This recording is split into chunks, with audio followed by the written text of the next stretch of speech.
Hello everyone, प्यारे बच्चों। आज इस वीडियो में मैं कक्षा 10 के प्रोज के 7th लेसन जिसका टाइटल है द सरमन एट बनारस, जिसको लिखा है बेटी रैनशॉ ने, आज इस पाठ का हिंदी सारांश में इस वीडियो में लेकर आया हूँ और साथ ही साथ जितने भी कठिन शब्द हैं वो इस वीडियो में मैं आपको बताऊँगा। मैं आपसे उम्मीद करता हूँ कि आप इस वीडियो को शुरू से आखिर तक देखेंगे, सुनेंगे और जो मुख्य पॉइंट हैं, जो मेन पॉइंट्स हैं, उनको अपनी नोटबुक में लिख लेंगे। आखिर में मैं जो डिफ़िकल्ट वर्ड्स हैं उनका हिंदी ट्रांसलेशन भी बताऊंगा, तो आप इस वीडियो में शुरू से आखिर तक बने रहेंगे और हमारी इस वीडियो को सुनेंगे।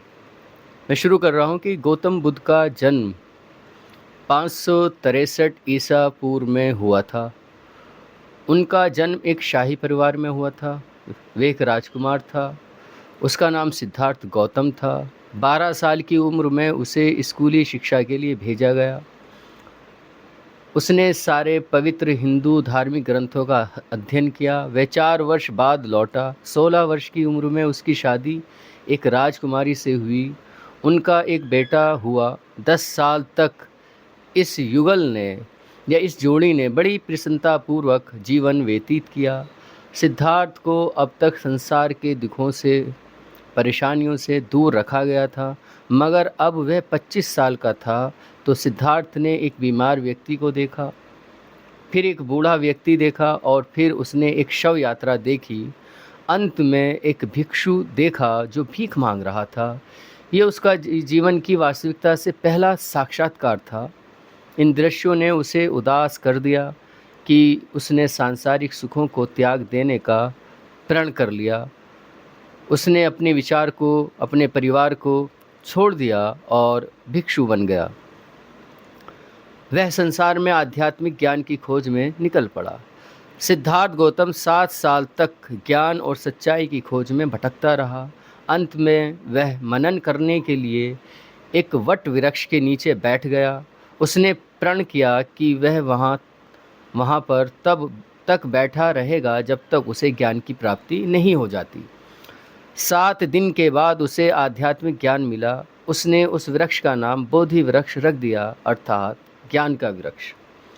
उसे लोग बुद्ध के नाम से जानने लगे, अर्थात ज्ञान वाला, अर्थात जागा हुआ या जागृत। उसने शिक्षा देना और ज्ञान और सच का संदेश फैलाना आरंभ कर दिया। उसने शिक्षा देना और ज्ञान और सच का संदेश फैलाना आरंभ कर दिया। बुद्ध ने अपना पहला उपदेश बनारस में दिया। ये गंगा के तट पर सबसे पवित्र स्थान है।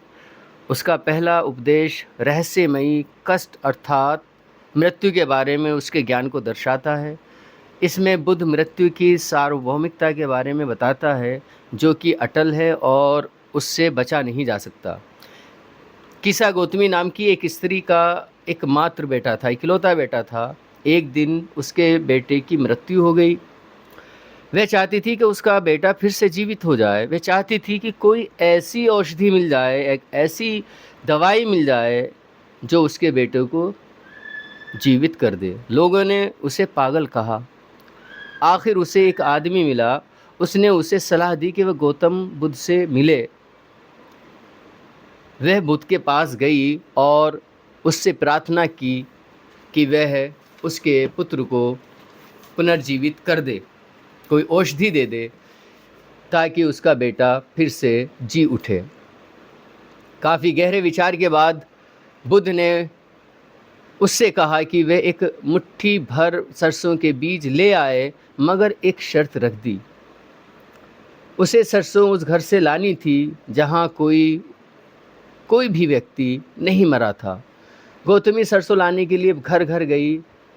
उसे सरसों उस घर से लानी थी जहाँ कोई व्यक्ति नहीं मरा था, मगर ऐसा कोई घर नहीं मिला जहाँ किसी की मृत्यु नहीं हुई हो या कभी कहीं कोई भी व्यक्ति ऐसे घर में ना मरा हो। अर्थात उसे ऐसा कोई भी घर नहीं मिला जहाँ पर कभी किसी की मृत्यु नहीं हुई थी।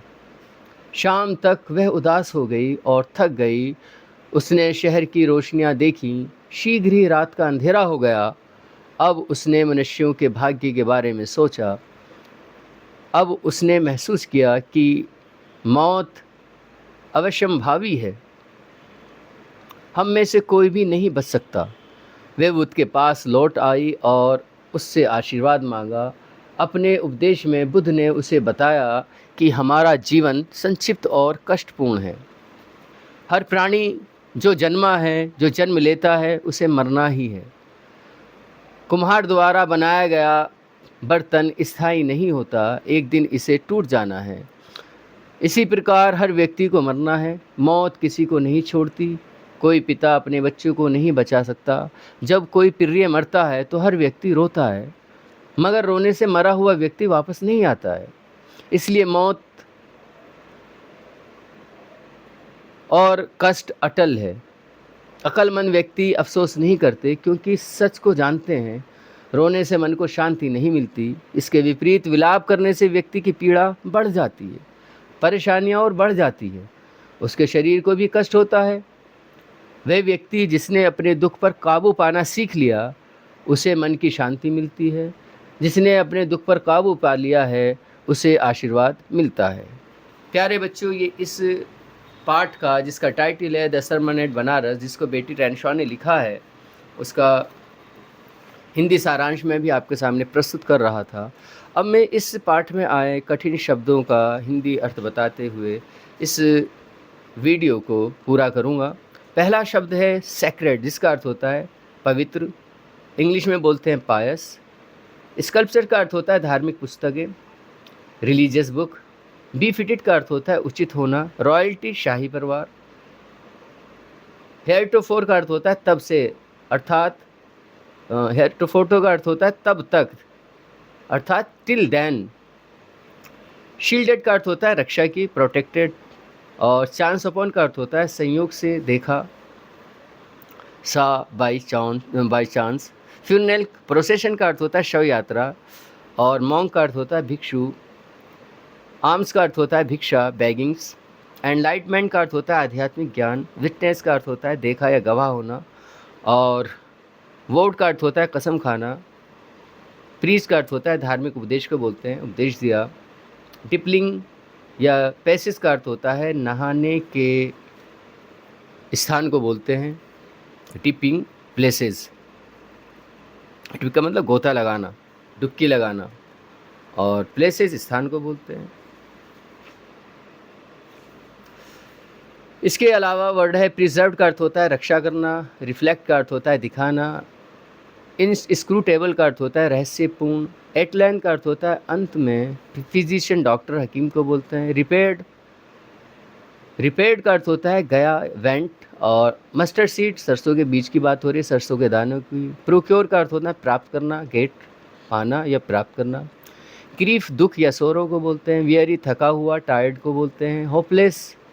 होपलेस दुख से, हाँ, इन डिस्पेयर। और फ्लिकर्ड आपका होता है चमका, शोन। एक्सटिंग्विश का अर्थ होता है बुझ गया। डिसोलेशन, गहरा दुख। और इमॉर्टैलिटी का अर्थ होता है अमृत्यु। सरेंडर्ड का अर्थ होता है हार मान लेना। और मॉर्टल का अर्थ होता है नश्वर।